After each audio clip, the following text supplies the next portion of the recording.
Le burn-out, c'est souffrant.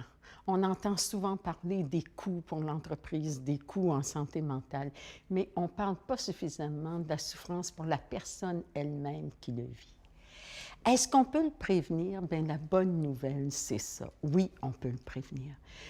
Une bonne raison pour laquelle on peut le prévenir, c'est que c'est un processus. Ça n'arrive pas tout d'un coup. Il n'y a pas quelqu'un qui se réveille un matin et qui fait un burn-out. Ça s'est installé, la personne a pu ne pas s'en rendre compte. Mais justement, il y a des signes qui sont présents.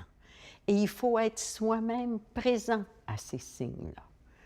Si, par exemple, on se met à faire plus d'erreurs, on fait un type d'erreur qu'on ne faisait pas avant.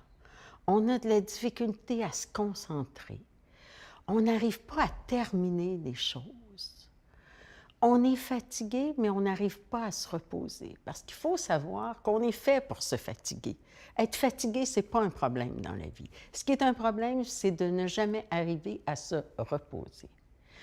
On parle aussi de l'humeur souvent en parlant de la tristesse. Les personnes sont anxieuses, tristes. Mais une autre émotion qui apparaît beaucoup au début du burn-out, c'est l'irritabilité. Les autres vous tombent sur les nerfs. Ils ne vont pas assez vite à votre goût. Ils vous en demandent trop. Votre estime de vous-même dans tout ça commence à se détériorer, à être de plus en plus négative. Là, peut-être qu'il faudrait se dire « stop ». J'arrête. J'arrête une heure, une journée, une semaine peut-être, mais j'arrête et je me pose la question. Qu'est-ce qui se passe en moi? Qu'est-ce qui se passe dans mon environnement? Qu'est-ce que je peux changer? Peut-être que je n'arriverai pas à voir clair tout seul. Peut-être que j'aurai besoin d'aide. Ça peut être de mon supérieur pour m'aider à voir clair. Ça peut être d'un professionnel, d'un psychologue. Ça peut être une amie. Mais quelqu'un peut m'aider à voir plus clair dans ce qui se passe.